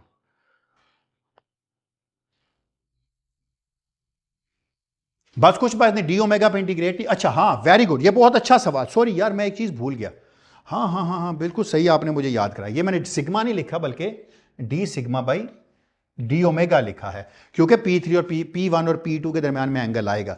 बहुत शुक्रिया. This is a differential cross section. क्यों? M में तो P1 P3 भी आएगा ना, P2 P4 के दरमियान में एंगल नहीं है ना, P3 और P1 के दरमियान में तो एंगल है. सॉरी, यहाँ डी ओमेगा मुझे लिखना चाहिए. हाँ, लिखा हुआ था मैंने DQ P3. हाँ, तो वो डी ओमेगा पे इंटीग्रेट नहीं करेंगे इसलिए 4 पाई नहीं लिखा ना मैंने. तो मेरे जहन में पता नहीं क्या था कि मैंने, तो ये डिफरेंशियल क्रॉस सेक्शन है. वंस यू हैव दिस, जब एंगल डालेंगे ना तो आप इसे एंगल में कैलकुलेट कर सकें. अच्छा, हम पार्टिकल फिजिक्स में ऐसी बहुत सी कैलकुलेशन करते हैं. हम पता क्या कहते हैं? हम कहते हैं एंगल 0 से पाई तक कोई चीज़ कितनी जा रही है और पाई से 0 तक कितनी आ रही है. अगर ये सेम है तो जवाब में कोई एसिमेट्री नहीं है, अगर ये सेम नहीं है तो कोई ना कोई एसिमेट्री है. इसको अमूमन हम कहते हैं कि अगर 0 से पाई वाले को फॉरवर्ड रीजन डिफाइन कर लें तो पाई से 0 वाले को बैकवर्ड रीजन डिफाइन करेंगे. तो हम इसको कहते होते हैं forward backward asymmetry. Particle physicist इसको मेजर करते हैं और ये बहुत इंपॉर्टेंट ऑब्जर्वेबल है स्टैंडर्ड मॉडल को चेक करने के लिए. तो वो फिनोमिनोलॉजी का कोर्स होता तो मैं ज़रूर कराता पार्टिकल फिजिक्स का, लेकिन ज़रूरत नहीं है. तो अब आप पार्टिकल फिजिक्स पढ़ सकते हैं.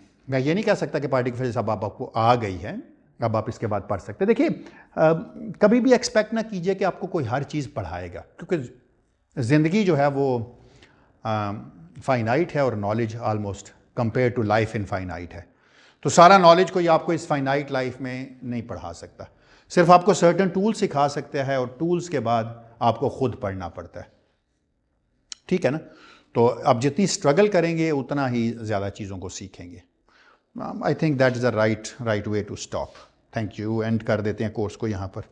सो वाकई आज एंड है.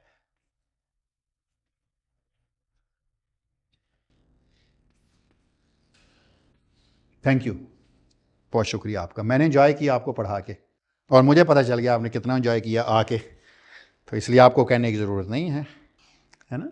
चलिए, thank you so much. Terminal में मुलाकात होगी अब.